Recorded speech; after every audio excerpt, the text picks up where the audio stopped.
I'm Harper Sullivan, 28, and I still remember the exact moment my parents called my upcoming wedding an embarrassment to the family.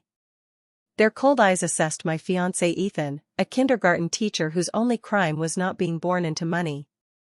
My father's words sliced through me like a knife, "We raised you for better than this." Tears threatened, but something else rose within me, determination. For once, I wouldn't bend to their will. They had no idea what I was capable of when pushed too far. They would soon learn that crossing me would be their biggest regret. Before I dive into my story, let me know where you're watching from in the comments. Hit that like and subscribe button if you've ever had to stand up for what you truly wanted in life. Growing up as a Sullivan in Boston meant something. Our family name opened doors, commanded respect, and came with suffocating expectations. My childhood home wasn't just a house, it was a statement. A sprawling colonial mansion in Beacon Hill with manicured gardens and a view of the Charles River. Every inch of our lives was curated for maximum impression. My father, Thomas Sullivan, built his empire in investment banking, turning family money into a fortune through calculated risks and ruthless business tactics. His philosophy was simple: in life, there are winners and losers, and Sullivans must always be winners. He wore success like armor, his custom Italian suits and commanding presence designed to intimidate anyone who dared challenge him. My mother, Grace Sullivan, complemented him perfectly. A former debutante with impeccable taste, she orchestrated our family's social life with precision. Charity galas, museum board positions, and country club memberships weren't just activities, they were strategic moves in the elaborate chess game of Boston high society. Her smile never reached her eyes when cameras weren't present. A Sullivan girl represents generations of breeding and class, she'd remind me while adjusting my posture at dinner. Remember who you are, Harper. My older brother James was the golden child, Harvard Business School graduate, now a rising star at a prestigious financial firm. He mirrored our father in ambition and coldness, learning early that sentiment had no place in success. At family gatherings, they'd discuss market trends and potential acquisitions while mother nodded approvingly. Then there was my younger sister Brooke, the family rebel, though even her rebellion stayed within acceptable boundaries. She attended Sarah Lawrence instead of an Ivy League, dabbled in photography, and dated European aristocrats with questionable reputations. Yet somehow, her artistic temperament was forgiven because she never truly threatened the family image. She still showed up to the right parties, wore the right clothes, and ultimately played her role. And then there was me. The middle child, the peacemaker, the good daughter. I followed the path laid out for me: Phillips Exeter Academy, then Yale for undergrad, Columbia for my master's in architecture.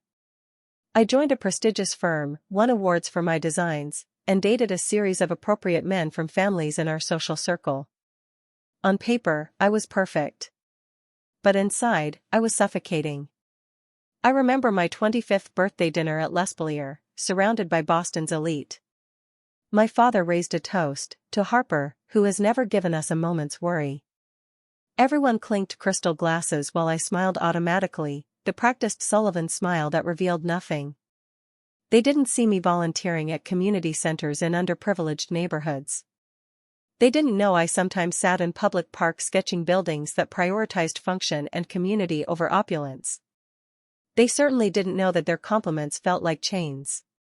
Marriage expectations were clear in our family. My mother had practically written the script: engagement to a man from a suitable family by 27, a society wedding featured in Boston Magazine by 28, the purchase of a home in the right neighborhood by 29, and the first perfectly timed child by 30. The Winston's son Alexander has been asking about you, she'd hint over brunch at the country club. His family's banking connections go back 5 generations. Or, Charles Huntington will be at the benefit tonight. Harvard Law, on track to make partner at his firm. His mother tells me he's finally ready to settle down. I went on the dates, made the appropriate conversation, and returned home to soak in a hot bath and wonder if this emptiness was all life had to offer. The men were interchangeable, well-educated, well-connected, and utterly devoid of passion. Their ambitions were carbon copies of their fathers, their worldviews limited to maintaining wealth and status. I had a secret dream of designing sustainable, beautiful public spaces that served communities rather than egos. Buildings that breathed with life instead of imposing with grandeur. But whenever I mentioned these ideas at family dinners, my father would smile tightly and say, "That's a lovely hobby interest, Harper, but remember where your bread is buttered." My mother would seamlessly redirect the conversation. "Did you hear the Abbotts are renovating their summer home in Nantucket? Apparently, they've hired that designer who did the Vanderbilt's place." And so life continued, a carefully choreographed dance of appearances and expectations.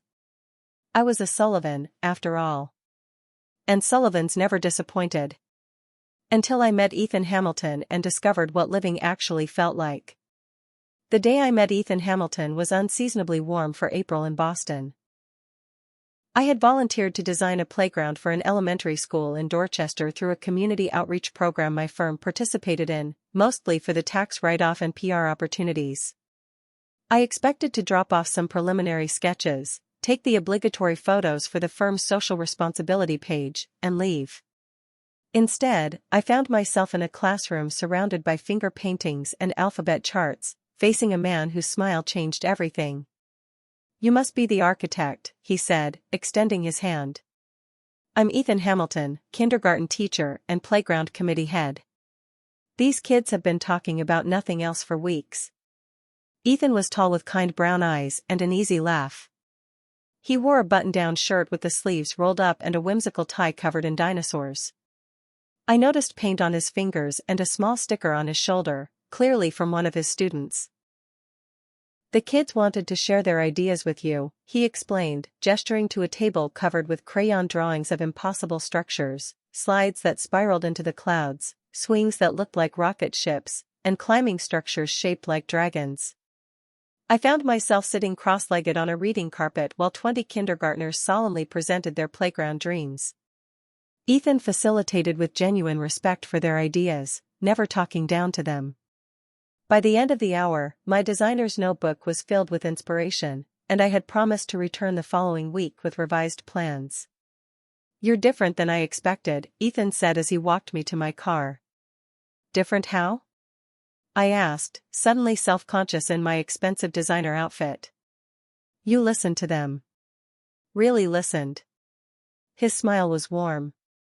"Most adults just nod along until kids finish talking." I returned the next week, and the week after that. The playground design became something special. Not just another corporate project but a labor of love. Ethan's input was invaluable, his understanding of how children play and learn informing every decision. We spent hours debating the merits of different layouts and materials, our conversations extending beyond the project to books, music, childhood memories, and dreams. Our first official date happened after a community fundraising event for the playground.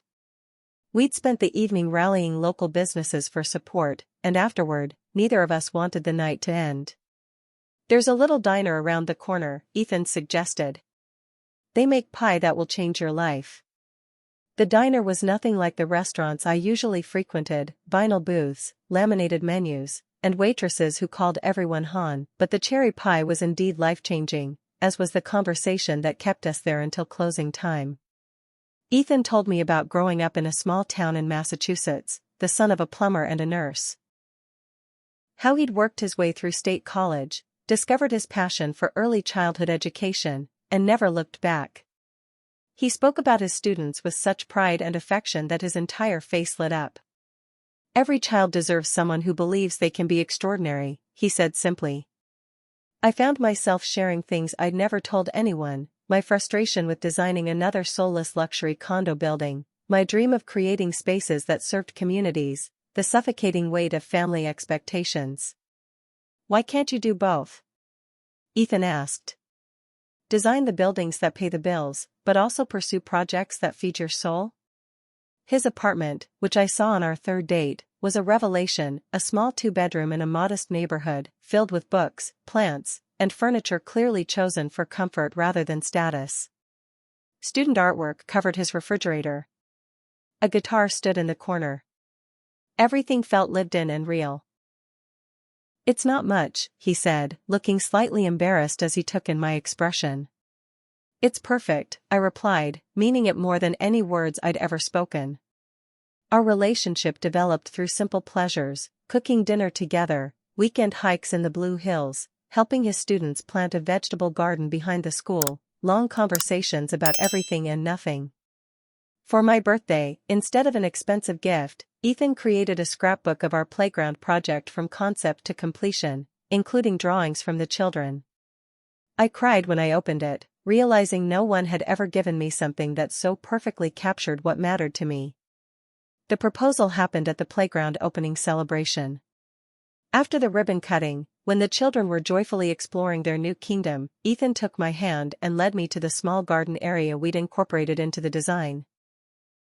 "This playground exists because you saw possibilities where others saw limitations," he said, his voice slightly shaky. "You've shown me that beautiful things happen when we're brave enough to reimagine what could be." He knelt down, pulling out a small box with a simple but lovely ring. "Harper Sullivan, will you reimagine life with me? Will you marry me?" I said yes without hesitation, tears streaming down my face as cheers erupted around us. His colleagues and students had been in on the plan. In that moment, surrounded by genuine joy rather than social calculation, I felt truly happy. It wasn't until later that evening, as we celebrated over takeout and champagne in Ethan's apartment, that reality intruded. "We should probably tell your family soon," Ethan said, kissing my forehead. The thought of introducing Ethan to my parents sent ice through my veins. Not because I was ashamed of him, quite the opposite. I was ashamed of them, of how I knew they would judge him based on his bank account rather than his character. "They're going to hate me," Ethan said with a small smile, reading my expression. "No," I lied. "They'll love you. Once they get to know you." We both knew better, but in that moment, wrapped in the glow of our engagement, I allowed myself to hope that love might be enough to bridge the chasm between the world I came from and the one I was choosing. I was wrong. 2 weeks later, we sat in my father's Bentley as his driver navigated through Boston's exclusive Beacon Hill neighborhood. Ethan tugged at his tie, the same one he'd worn to his college graduation and the only one he owned besides his whimsical classroom ties. I'd insisted on buying him a new one for the occasion, but he'd refused. "I want them to meet the real me," he'd said. "Not some version I'm pretending to be." I squeezed his hand, wishing I shared his courage. The Sullivan family dinner was a monthly tradition, held in the private dining room at Menton, one of Boston's most exclusive restaurants. The chef greeted my father by name as we were escorted past waiting patrons to our table. "Harper, darling, you're looking pale. Are you getting enough sleep?" My mother air-kissed my cheeks, her eyes already assessing Ethan over my shoulder. She wore Chanel and diamonds that caught the light with every movement. "Mother, father, this is Ethan Hamilton." Ethan, my parents, Thomas and Grace Sullivan. My father extended a hand, his expression neutral but evaluating. "Mr. Hamilton. What is it you do?" "I'm a kindergarten teacher at Greenwood Elementary in Dorchester," Ethan answered, his voice steady. A flicker of disappointment crossed my father's face before his business mask returned. Admirable. The shaping of young minds. My brother James arrived with his new girlfriend Alessandra, a Brazilian model with an MBA from Wharton. The perfect combination of ornamental and practical that met with my parents' approval. James gave Ethan a cursory handshake before launching into a story about his recent business trip to Singapore. Brooke arrived last, fashionably late as always, wearing an outfit that pushed the boundaries of conservative good taste.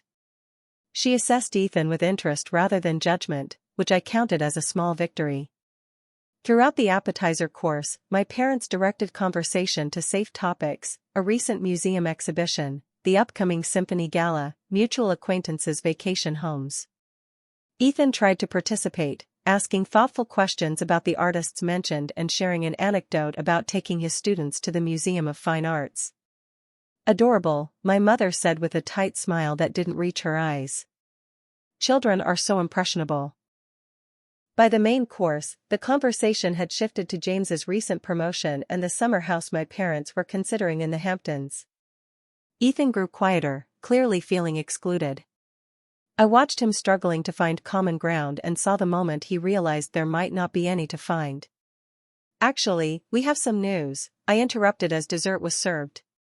My heart hammered so loudly I was certain everyone could hear it. "Ethan and I are engaged." The silence that followed was absolute. My mother's dessert spoon clattered against her plate. My father's face hardened into stone. James stopped mid-sip, his wineglass suspended halfway to his mouth. "Engaged?" My mother was the first to recover. "But you've only known each other." "6 months," I supplied. "We're planning a spring wedding. Nothing extravagant. Just something meaningful." "I see." My father's voice could have frozen the Charles River in July. "Perhaps we should discuss this as a family. Privately." "Ethan is family now," I insisted. "Anything you want to say can be said to both of us." My father's eyes narrowed slightly, the same look he gave business rivals before destroying them. "Very well. I think you're making a hasty decision that doesn't reflect the careful consideration we raised you to exercise." "Thomas," my mother interjected, her social smile firmly in place, "this isn't the appropriate setting for this discussion." She turned to Ethan with manufactured warmth. "You must understand our surprise. Harper has always been methodical in her decisions." Ethan reached for my hand under the table. "I understand completely. I know this seems sudden, but I love your daughter very much. She's the most extraordinary person I've ever met." James gave a short laugh. "Love doesn't pay Boston property taxes, my friend." "James?" I snapped. "He's not wrong," my father said. "Marriage is a partnership, Harper. Financial compatibility is essential for long-term stability." "Money isn't everything," Brooke unexpectedly chimed in. "Harper looks happier than I've seen her in years." My mother shot her a quelling look before turning back to me. "Darling, no one is saying Mr. Hamilton isn't a nice young man. But there are practical considerations.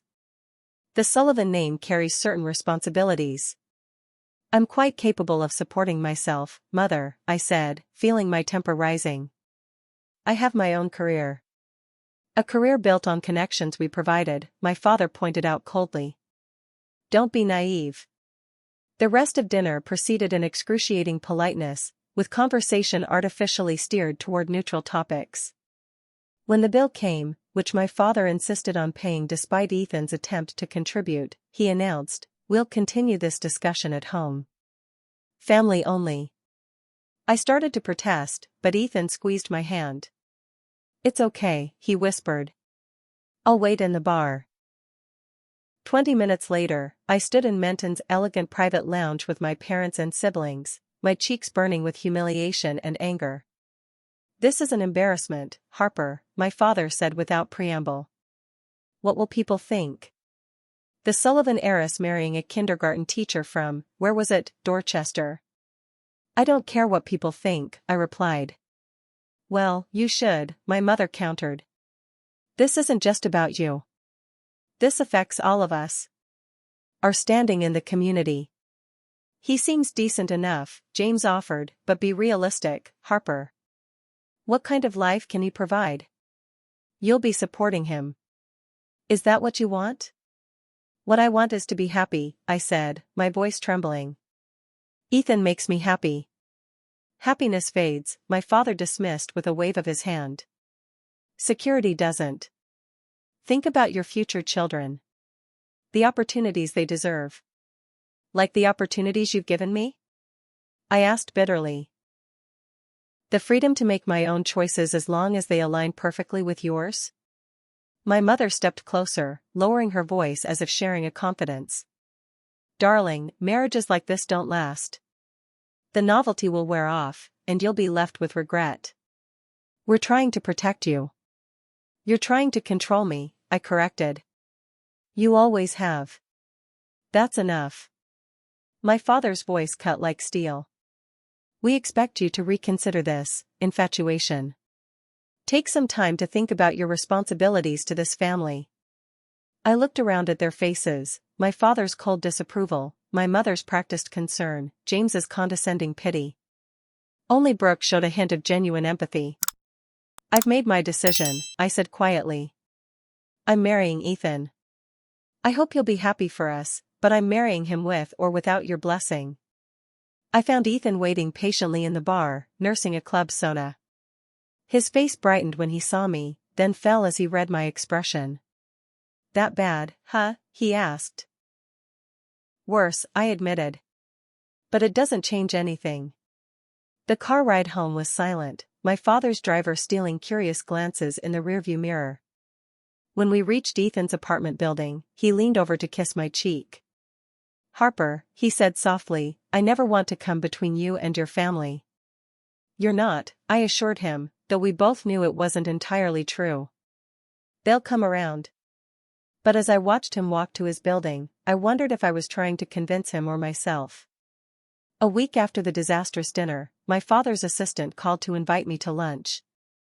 Mr. Sullivan would like to meet with you at L'Espalier tomorrow at 1 p.m., she said in her efficient tone. He asks that you come alone. I knew what this meant. In the Sullivan family, business, whether corporate or personal, was conducted over expensive meals in public places where raising one's voice would be unseemly. Private feelings were kept private, disagreements settled with surgical precision rather than emotional messiness. I arrived at the restaurant precisely on time, dressed in a conservative Burberry dress and Ferragamo heels, armor for the battle ahead. My father was already seated at his usual table by the window, reviewing documents while a glass of Macallan 25 sat untouched at his right hand. Harper, he nodded as I approached, standing briefly as etiquette dictated. No kiss, no warm greeting, this was business. Father, I replied, taking my seat as the waiter immediately appeared to unfold my napkin and recite the day's specials. We made perfunctory small talk through the appetizer course, my current design projects, a profile of him recently published in Forbes, an upcoming gallery opening my mother was chairing. Anyone observing would see a successful father and daughter enjoying a civilized lunch. It wasn't until our entrees arrived that he set down his fork, dabbed his mouth with his napkin, and got to the point. I've given your situation considerable thought, he began, as if my engagement were a corporate problem to solve. I understand the appeal of rebellion at your age. God knows your sister has made an art form of it. But this goes beyond youthful indiscretion. My engagement isn't a rebellion or an indiscretion, I replied evenly. It's a choice to marry someone I love. He waved away my words like annoying flies. Love is a luxury afforded to those without responsibilities. You are a Sullivan. You have obligations to your family name, to the legacy we've built. I'm also Harper, I said. A person separate from the Sullivan name. He leaned forward, his voice lowering. Let me be clear about what's at stake. Your position at Anderson and Reed came through my connections. Your client list exists because of Sullivan relationships cultivated over generations. Your financial security, your social standing, your entire professional identity is intertwined with this family. My stomach tightened. Are you threatening me? I'm clarifying reality. He took a deliberate sip of his scotch. Should you proceed with this inappropriate match, you will do so without Sullivan support. Financial, professional, or otherwise. You're cutting me off if I marry Ethan? I clarified, the words bitter in my mouth. I'm allowing you to make an adult choice with full awareness of its consequences, he corrected. Your trust fund remains untouched until your 30th birthday. Marry appropriate to your station before then, and everything continues as planned. Choose differently, and those funds will be redirected to charitable causes. And my job? I asked, already knowing the answer. Boston is a small community in certain circles. Influence flows through channels you may not even be aware of. His expression remained impassive. It would be unfortunate if design opportunities became limited. I sat back, ice flooding my veins despite the restaurant's perfect temperature. You would destroy my career over this? I would protect the family interests, as I always have. He signaled for the check. You have a choice to make, Harper. I trust you'll make the right one. As he signed the bill with a practiced flourish, he added, Your mother is quite distraught. I suggest you call her after you've had time to consider my words. My mother's call came that evening as I sat in my apartment, still reeling from my father's ultimatum.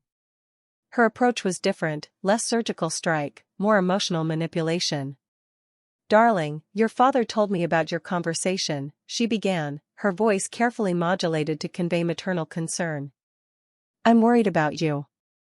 I'm fine, Mother, I replied mechanically. Are you? Really? The skepticism in her voice was pointed. Harper, I understand what you're feeling. We all go through phases where we want something different. Something that feels real and uncomplicated. Ethan isn't a phase. She sighed dramatically. Do you remember Aunt Caroline? I frowned at the apparent non sequitur.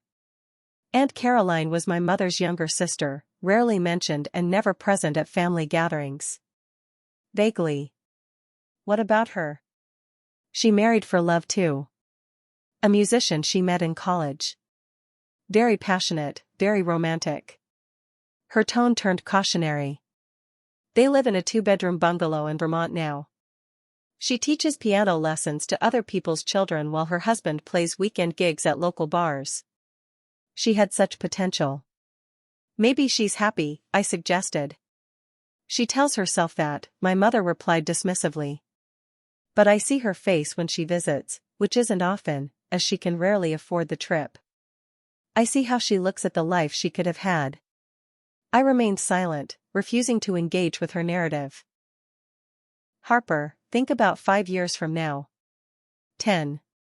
When the excitement fades and reality sets in. When you're clipping coupons and worrying about mortgage payments. When you're surrounded by people whose concerns and conversations bore you to tears. Will it still feel worth it then? Not everyone measures worth by bank accounts, Mother. No, but everyone feels the constraints of limited options. Her voice softened. Is it fair to Ethan to drag him into a world where he'll always feel inadequate? Where people will always see him as the man who married a Sullivan rather than his own person?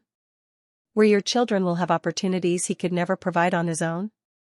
The kindest thing might be to let him go. That hit closer to home than I wanted to admit. I had seen how uncomfortable Ethan was at dinner, how out of place. Was I being selfish? After ending the call with a non-committal promise to think things through, I sat on my balcony overlooking the city lights, more confused than ever. Ethan came over later that night after I texted him. I told him everything, my father's ultimatum, my mother's manipulation, my own doubts and fears. Maybe they're right, I said finally, tears streaming down my face. Maybe I am being naive. Maybe I'm not thinking this through. Ethan listened without interrupting, his expression growing more troubled. When I finished, he took my hands in his. Harper, I need you to hear me, he said quietly. I love you more than I've ever loved anyone. You are extraordinary in ways your family doesn't even see. But I would never ask you to sacrifice your relationship with them, your career, or your financial security for me. What are you saying? My heart froze. I'm saying that if you need to walk away, I'll understand. His voice broke slightly. The last thing I want is to be the reason you lose everything else you care about. I stared at him, this man who was willing to let me go rather than see me hurt, and suddenly everything became crystal clear. You're not the reason I'd lose those things, I said slowly. They are. By forcing me to choose. By making their love and support conditional on my obedience. I stood up, a strange calm settling over me. I don't want their version of success if it means giving up happiness. I don't want their connections if they come with strings. And I don't want a family that can't recognize the value of a man like you. Are you sure? Ethan asked, hope and concern battling in his expression. This is your family, Harper. Your whole life. No, I corrected him, feeling stronger with every word. That was their plan for my life. We're going to build our own. That night, as Ethan slept beside me, I sent 2 emails. One to my parents stating my decision to proceed with the wedding, and another to a small architectural firm in Cambridge that focused on community projects. I'd met the founder at a conference and been impressed by their work. They couldn't match my current salary, but they offered creative freedom and shared values. A new chapter was beginning. I just didn't realize how bumpy the road would be. Planning a wedding without family support proved more challenging than I anticipated, but also more meaningful. Ethan and I decided on a spring ceremony at the Greenwood Community Center adjacent to his school. Many of his fellow teachers volunteered to help with decorations, and his students were excited about making paper flowers and artwork for the reception. We found a local catering company that specialized in farm-to-table cuisine at reasonable prices. My friend Mia, a talented photographer who had been struggling to break into Boston's competitive wedding scene, agreed to document the day. A former college roommate who now worked as a florist offered to provide arrangements at cost. The wedding we were planning wasn't lavish by Sullivan standards, but it felt authentic. Every decision reflected who we were as a couple rather than social expectations. For the first time in my life, I was creating something that truly represented me. 3 months before the wedding, our carefully constructed plans began to unravel. It started with a call from the community center. "I'm terribly sorry, Ms. Sullivan, but there seems to have been a scheduling conflict for your wedding date," the administrator explained apologetically. "The system shows a double booking with a charity fundraiser." "That's impossible," I insisted. "We confirmed the date months ago. We have a signed contract." "Yes, and we'd normally honor that, but this particular event is sponsored by the Sullivan Foundation." "Your father's organization?" "They've been hosting their annual benefit here for years, though usually in the fall. Apparently, they've moved it to spring this year." My blood ran cold. This was no coincidence. "When did they make this change?" I asked, already knowing the answer. "Just yesterday, according to our records." Next came the catering company. "We've had to make some staff changes and unfortunately can no longer accommodate your event," the manager informed me, sounding genuinely regretful. "We'd be happy to refund your deposit in full." When I pressed for details, she reluctantly admitted that they'd received a large corporate contract from Sullivan Investments for their annual event series, a contract that specifically required their services on several dates, including my wedding weekend. Over the next 2 weeks, our florist called to back out. Her shop had suddenly been offered an exclusive contract with a hotel chain owned by one of my father's associates, and Mia reported that a prominent society client had threatened to blacklist her if she photographed our wedding.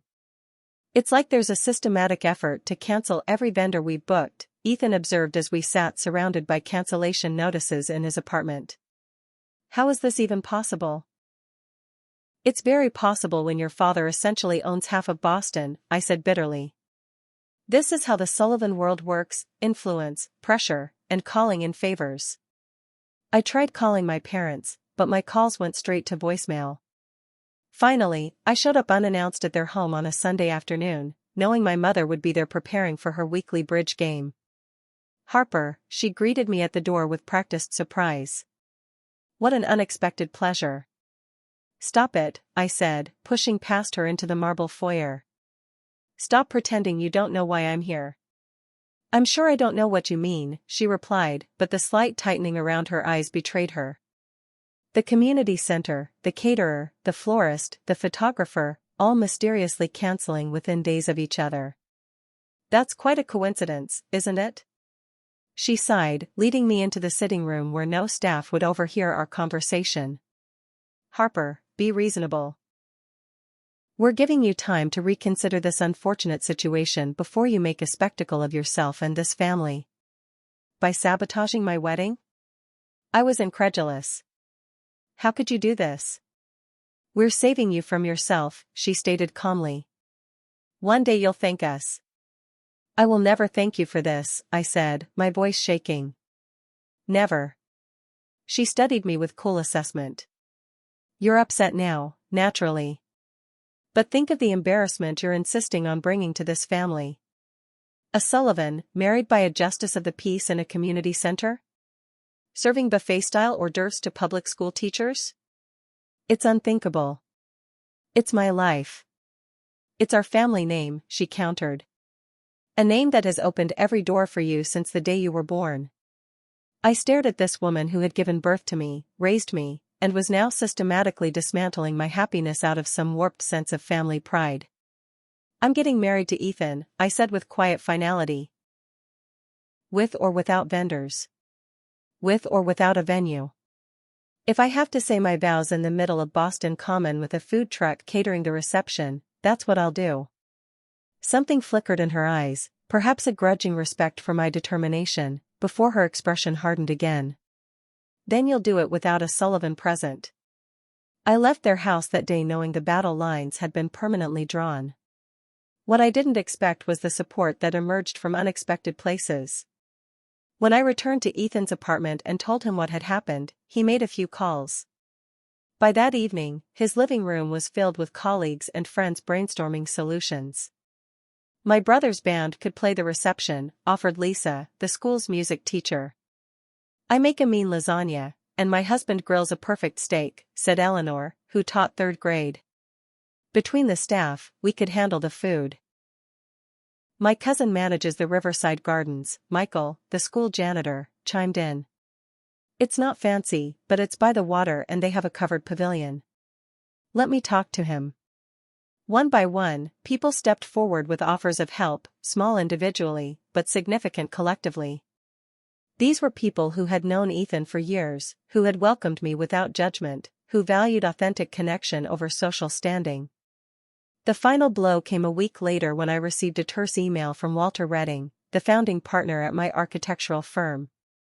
Harper, I regret to inform you that Broderick Development has decided to withdraw from the Harborview project, citing creative differences. As you know, they represented 40% of our billing this quarter. Consequently, we'll need to reassign resources. Please see me to discuss transitioning your current projects to other team members. I wasn't being fired outright, that would be too obvious. I was being sidelined, my projects redistributed, my position made redundant through careful corporate maneuvering. My father had made good on his threat. That evening, as Ethan and I sat on the floor of my apartment surrounded by half-packed boxes, I'd decided to move in with him earlier than planned to save on rent. I found myself laughing through tears. What's so funny? Ethan asked, concerned. Just thinking about how my parents believe they're punishing me by taking away all these things, the fancy venue, the prestigious job, the family connections, but they're actually setting me free. I leaned against his shoulder. I'd been defining myself by their standards for so long, I never realized how suffocating it was.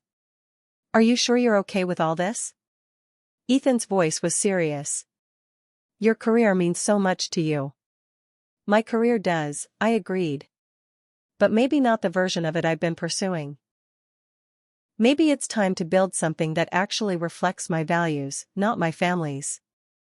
The next day, I accepted the offer from the Cambridge architectural firm I'd contacted earlier.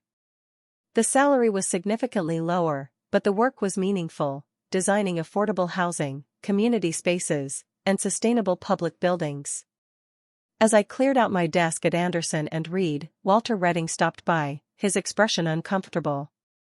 For what it's worth, Harper, I think you're incredibly talented. One of the best designers we've ever had. He lowered his voice. If circumstances were different. They are what they are, I finished for him, understanding the impossible position he was in. My father's influence extended too far to fight. Good luck, he said simply, offering his hand. I shook it, feeling a weight lifting. I don't need luck anymore. I just need to be true to myself. As I carried my box of personal items out of the building, my phone buzzed with a text from Ethan. Michael's cousin says Riverside Gardens is ours if we want it. Not the Four Seasons, but it has pretty good sunset views. I smiled, typing back, book it. I've always preferred sunsets to chandeliers anyway. The path ahead wouldn't be easy, but for the first time, it felt genuinely mine. With our wedding back on track thanks to Ethan's community rallying around us, and my new job starting the following month, I decided to finally clear out my storage unit. It contained belongings I'd kept from my college days, plus boxes I'd packed when I moved from my parents' house to my first apartment. Ethan came with me on a rainy Saturday, armed with coffee and determination.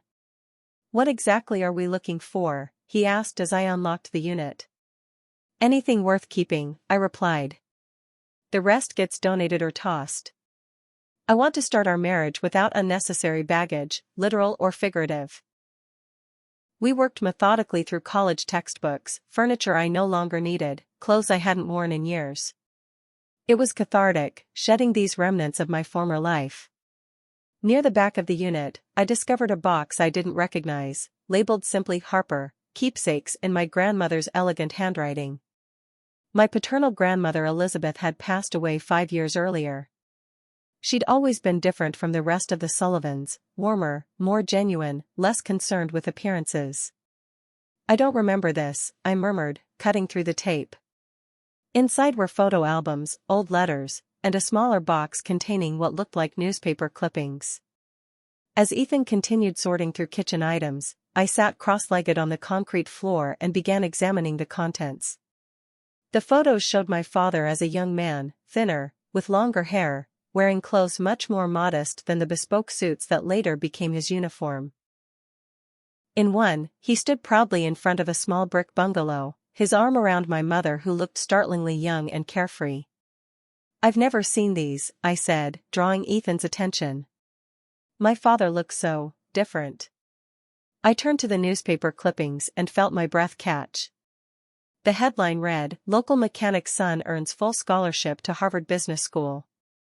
The accompanying photo showed my father accepting a certificate, standing beside a stocky man in work clothes, my grandfather, whom I'd been told had been a successful small business owner. Another clipping, "Thomas Sullivan joins Morgan Stanley as junior analyst." The article mentioned he was the first in his family to attend college, having worked his way through undergraduate studies at UMass Boston. My hands trembled as I unfolded a third clipping, "Sullivan Pierce engagement announced."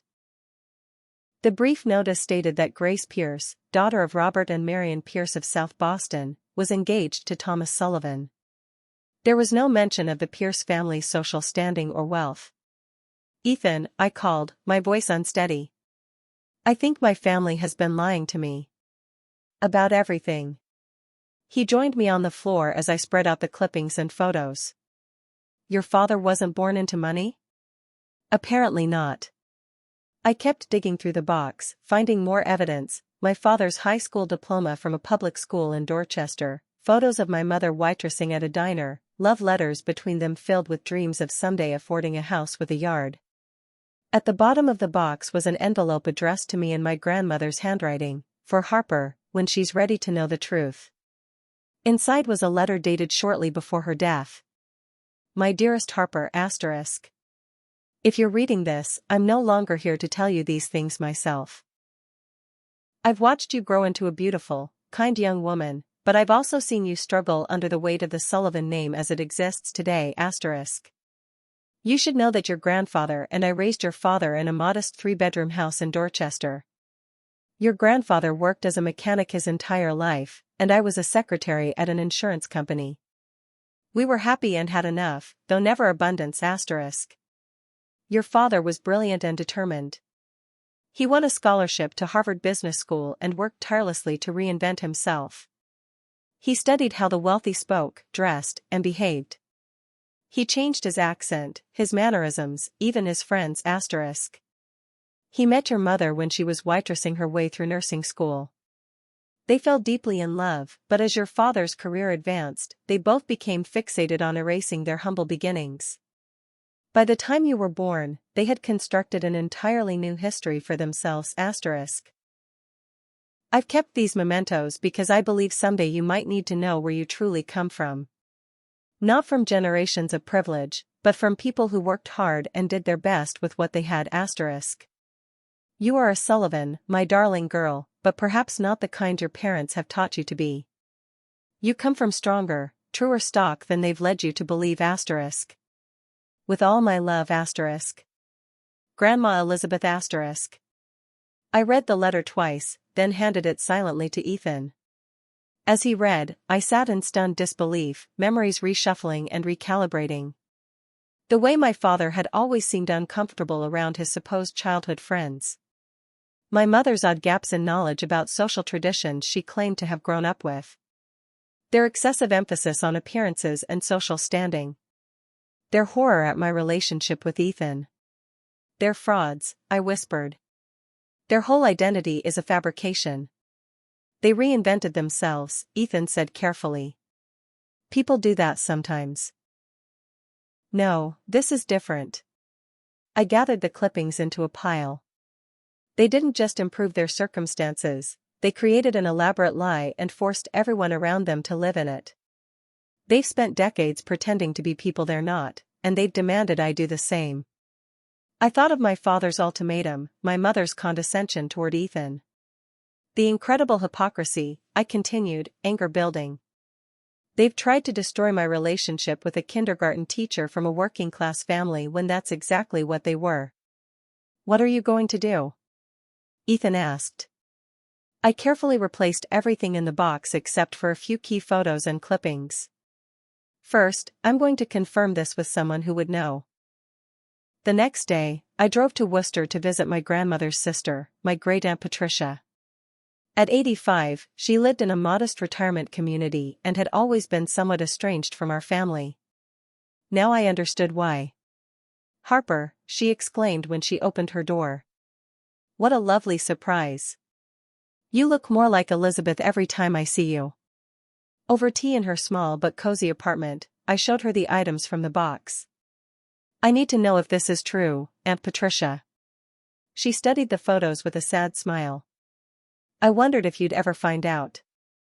Elizabeth worried about you, you know.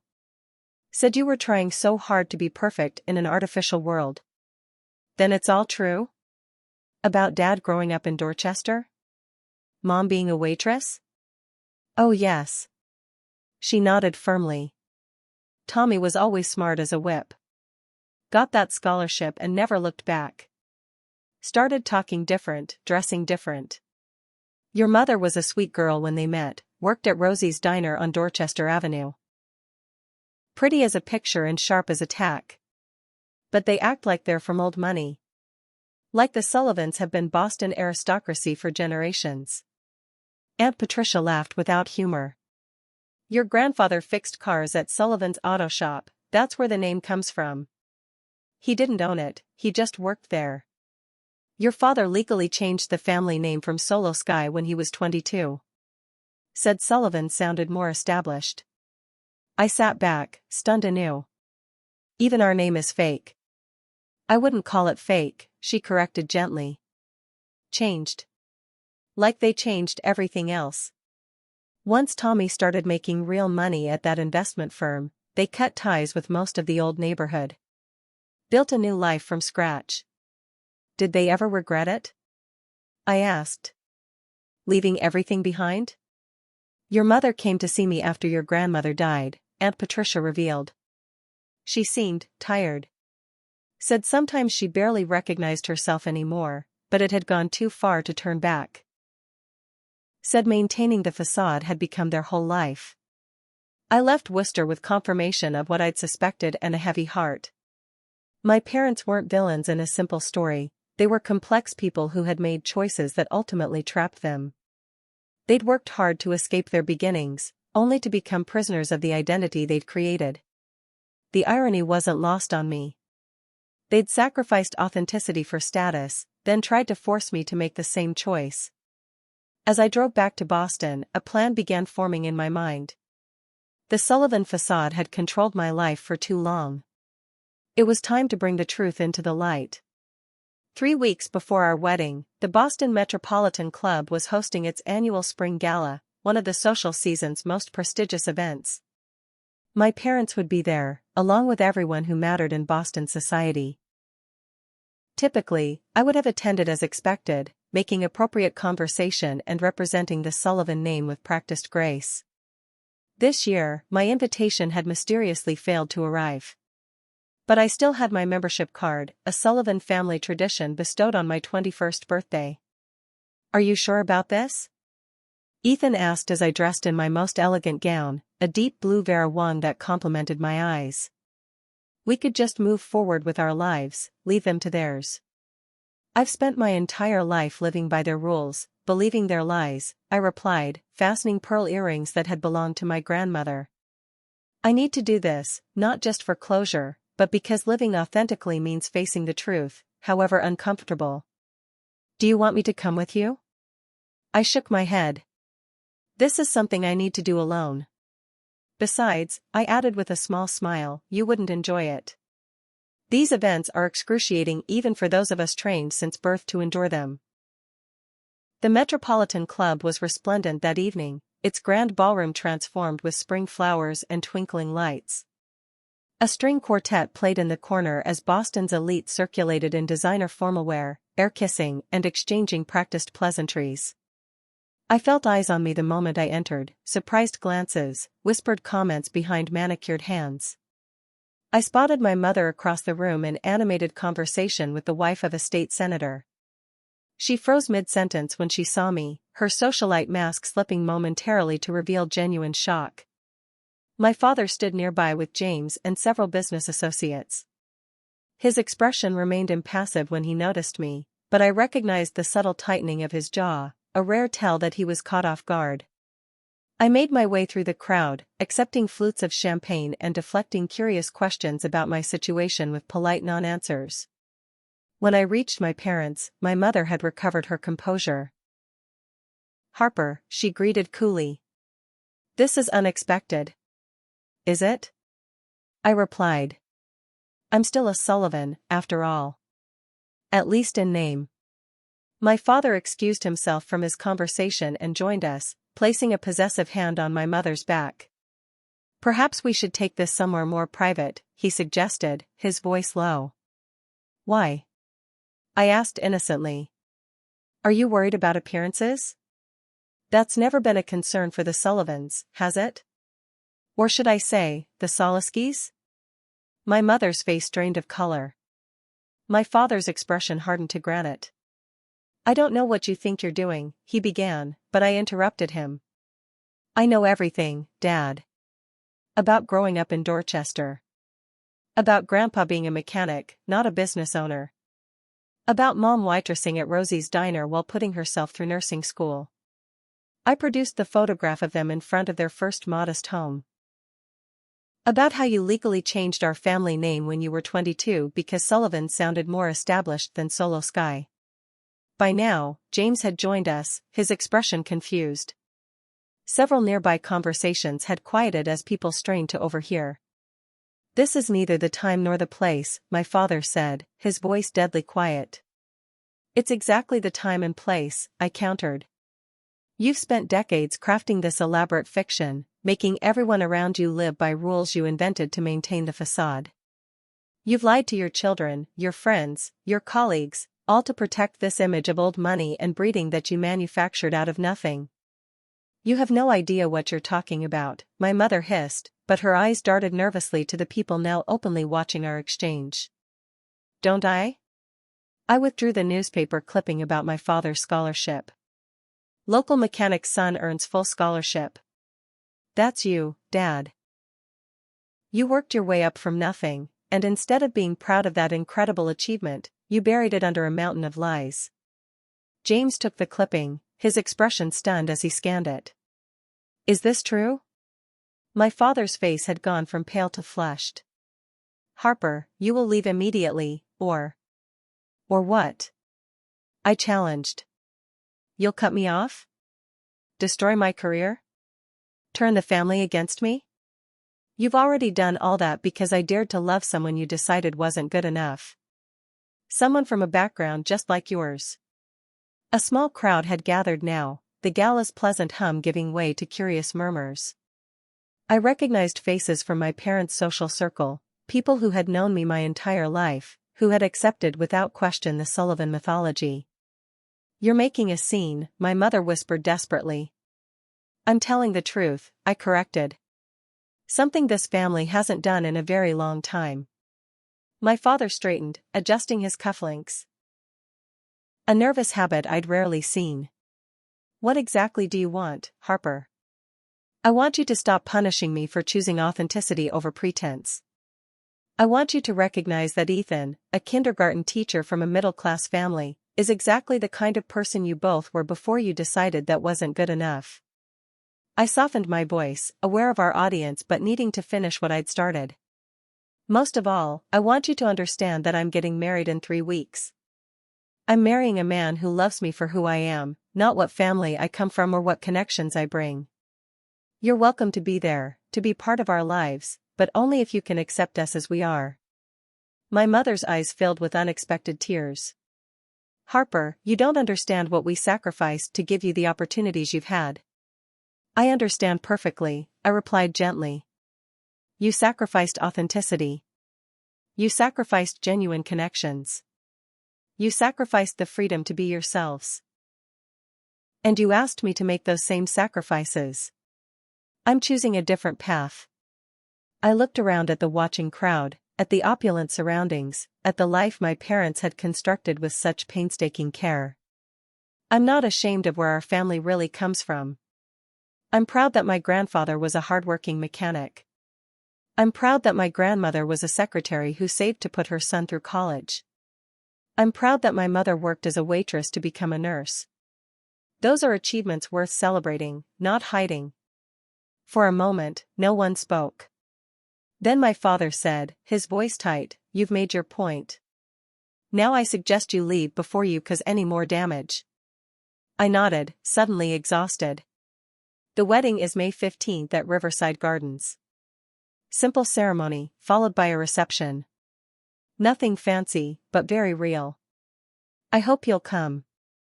As I turned to leave, James caught my arm. Harper, wait. I'll walk you out. In the grand foyer, away from curious eyes, my brother ran a hand through his perfectly styled hair. Why didn't you tell me any of this before? I only just found out myself, I admitted. Grandma left me a box of keepsakes with the evidence. Aunt Patricia confirmed it all. He looked dazed. All those stories about the Sullivan legacy, prep schools for generations, the family's historical importance in Boston. All fabricated, I confirmed. Dad was the first to attend college, let alone Harvard. It explains so much, he murmured. How tense Dad gets around his supposed childhood friends. Why we never met Mom's family except for that one aunt. Their obsession with appearances. Does it change how you feel? I asked. About them? About yourself? He considered this, straightening his bow tie absently. I don't know yet. But it certainly puts your relationship with Ethan in a different light. He gave a rueful smile. Maybe I owe him an apology. Maybe you could deliver it in person. At the wedding. I'll think about it, he promised, then hesitated before adding, what you did in there, standing up to them like that, it was brave. Stupid, maybe, but brave. I laughed softly. Thanks, I think. As my car pulled away from the club, I felt lighter than I had in years. I had no illusions that one confrontation would magically transform my parents or heal our relationship. But for the first time, I had spoken my truth without fear of consequences. Whatever happened next, I would face it as the real Harper Sullivan, no longer bound by a legacy built on lies. Our wedding day dawned clear and mild, perfect May weather, as if the universe had finally decided to give us a break. Riverside Gardens looked beautiful, the pavilion transformed with simple decorations made by Ethan's students, paper flowers, colorful streamers, and hand-painted signs wishing us well. I got ready in a small room at the back of the community building with my friend Mia and Ethan's sister Rachel helping me. My dress wasn't designer, I'd found it at a boutique in Cambridge, but it was perfect, elegant without being ostentatious, with delicate lace details and a silhouette that made me feel beautiful rather than on display. You look stunning, Mia said as she arranged my hair into loose waves. How are you feeling? Surprisingly calm, I admitted. For the first time, everything feels right, Rachel smiled as she helped me with my earrings. Ethan's a nervous wreck. In a good way. He keeps checking his vows every 5 minutes to make sure he hasn't lost them. A knock at the door interrupted us. Rachel answered it, then turned to me with surprise. Harper, it's your sister. Brooke stood in the doorway, looking uncharacteristically uncertain. She wore a simple blue dress, tasteful but understated, unlike her usual provocative style. Can we have a minute? She asked. When we were alone, she surveyed me with genuine emotion. You look beautiful, Harper. Really beautiful. Thank you for coming, I said, genuinely touched. I wasn't sure if anyone from the family would. Are you kidding? I wouldn't miss it. She hesitated. The gala was still buzzing when I left. You certainly know how to make an exit. I winced. Was it that bad? It was spectacular, she corrected with a grin. Watching Mom and Dad squirm while you exposed their carefully constructed mythology? Best entertainment the Metropolitan Club has seen in decades. That wasn't my intention, I said. I just couldn't live with the hypocrisy anymore. I know. She became serious. For what it's worth, I think you're doing the right thing.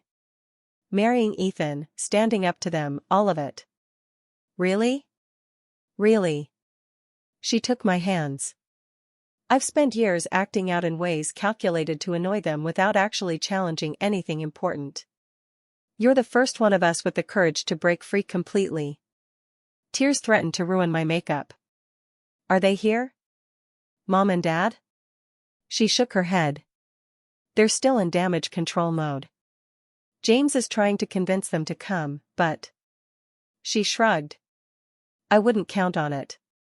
I nodded, disappointed but not surprised. But, she continued with a smile, I did bring you something. She handed me a small velvet box. Grandma's pearls. The real ones, not the Harry Winston set Dad bought Mom for their 20th anniversary. Grandma wore these on her wedding day, and she always said they should go to you. Inside was a simple strand of pearls, not perfectly matched like my mother's collection, but luminous with age and meaning. How did you get these? I may have liberated them from Mom's jewelry box, she admitted with a mischievous smile. Consider it my act of rebellion for the day. I hugged her tightly. Thank you, Brooke. For everything. The ceremony was scheduled for 4 p.m. to capture the golden afternoon light. As the time approached, I stood just outside the garden entrance, unexpectedly nervous. The string quartet, friends of Ethan's from college, began playing Pachelbel's Canon, my cue to begin walking down the aisle we'd created between rows of white chairs. Just as I took my first step, a familiar voice called my name. I turned to see James hurrying toward me, slightly out of breath in his perfectly tailored suit. Sorry I'm late, he said, straightening his tie. Traffic was a nightmare. You came, I said, surprised and moved. Of course I came. You're my sister. He offered his arm. May I walk you down the aisle? Unless you'd prefer to do it alone, which I would completely understand. I linked my arm through his, too emotional to speak. As we rounded the corner and the assembled guests came into view, I was overwhelmed by what I saw. Ethan stood beneath an arch of spring flowers, his face lighting up when he saw me. Surrounding him were his colleagues, his students and their parents, our friends, and even some of my co-workers from my old firm who had defied potential consequences to attend. It wasn't the society wedding my parents had envisioned for me, with hundreds of guests chosen for their connections rather than their significance in our lives. It was smaller, warmer, filled with people who genuinely cared about us. James squeezed my arm as we walked. For what it's worth, he whispered, I think Ethan's a good man. I'm sorry I didn't see it sooner. Thank you, I whispered back, my heart full.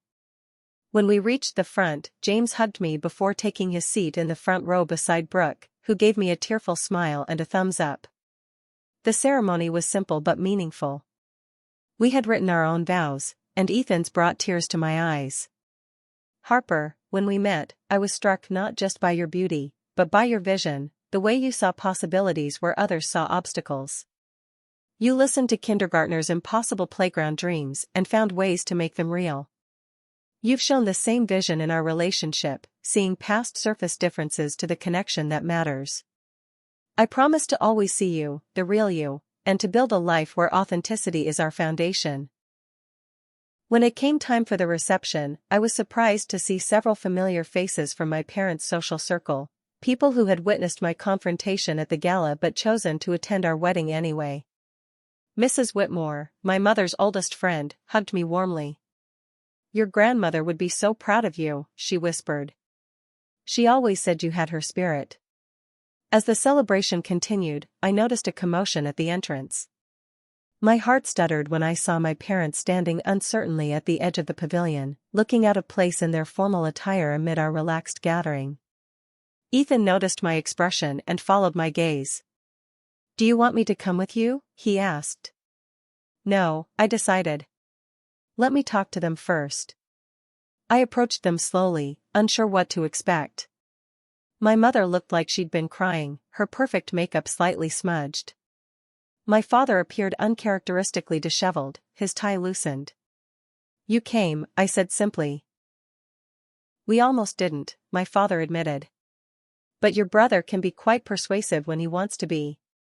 An awkward silence fell between us. "The ceremony was lovely," my mother offered finally. "Your dress is beautiful." "Thank you."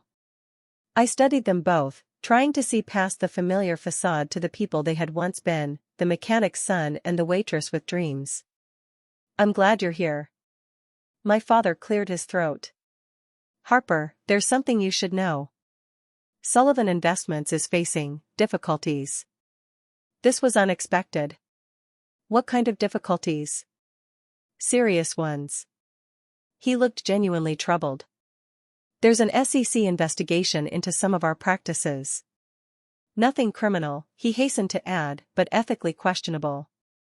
The publicity from your revelations at the gala hasn't helped matters." "I'm sorry to hear that," I said, meaning it despite everything. "Several major clients have withdrawn their business," he continued.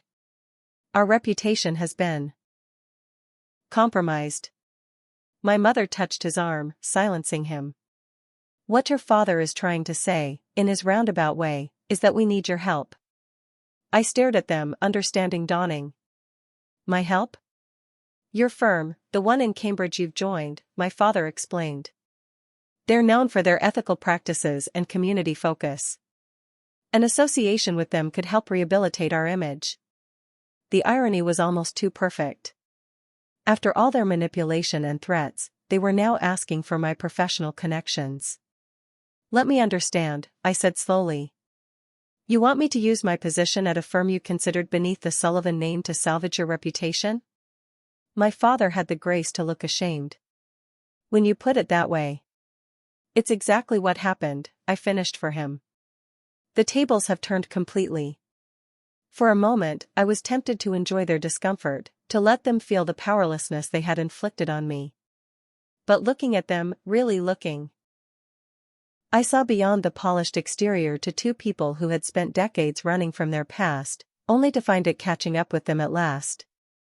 "I can't use my professional connections that way," I said finally. "It would violate the trust of my new colleagues and compromise my own ethics." Their faces fell, but I continued, "However, I am willing to have a relationship with you, a real one, based on who we actually are, not who you pretended to be. If you're willing to try that, to be honest with each other and with yourselves, then I think we could start rebuilding." My mother's eyes filled with tears. "We've made so many mistakes, Harper." "Yes," I agreed. "But recognizing them is the first step toward something better." My father looked around at the simple, joyful celebration, at the genuine connections evident in every interaction. For the first time, I saw a flicker of something like longing in his expression. "Your grandmother always said you were the wisest of us all," he said quietly. I should have listened to her. "It's not too late," I offered. "You could start by meeting your new son-in-law. The real Ethan, not the version you decided he was based on his job title and bank account." As I led them toward Ethan, who was chatting with his parents, a plumber and a nurse, just like my grandparents had been, I felt a sense of completion. The wedding my parents had called an embarrassment had become the catalyst for truth in our family.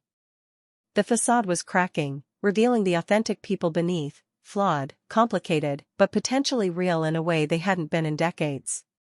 Later, as Ethan and I shared our first dance under string lights in the garden pavilion, he whispered, "Happy?" "Completely," I replied, looking around at our assembled guests. My siblings, Ethan's family, our friends, and yes, even my parents, awkwardly but sincerely attempting to engage with a world they had long ago abandoned. "You know," Ethan mused, "in all the wedding planning chaos, I never asked where you wanted to go for our honeymoon." I smiled, resting my head on his shoulder. "Somewhere real," I said. "Somewhere we can just be ourselves." As the night drew to a close and we prepared to leave amid a shower of flower petals, I caught my mother's eye across the garden. She gave me a tentative smile, not the practiced society smile I'd grown up with, but something more genuine, if uncertain. I smiled back, offering forgiveness and possibility in equal measure. The path forward wouldn't be simple. Years of deception and pretense had created deep wounds that would take time to heal. But for the first time, we were all standing in the light of truth, uncomfortable at first, but ultimately the only place where authentic connection could grow. As Ethan and I drove away, the cheers of our loved ones fading behind us, I felt a profound sense of peace. By choosing authenticity over appearances, love over status, and truth over comfortable lies, I had found not just a husband but myself, the real Harper Sullivan, finally free from the weight of a legacy built on deception. So I have to ask, have you ever had to choose between living authentically and meeting others' expectations? Would you have confronted your family like I did, or taken a different approach?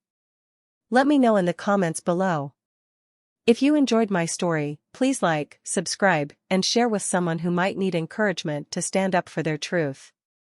Thank you for joining me on this journey, and remember that sometimes the most beautiful outcomes come from the most difficult challenges.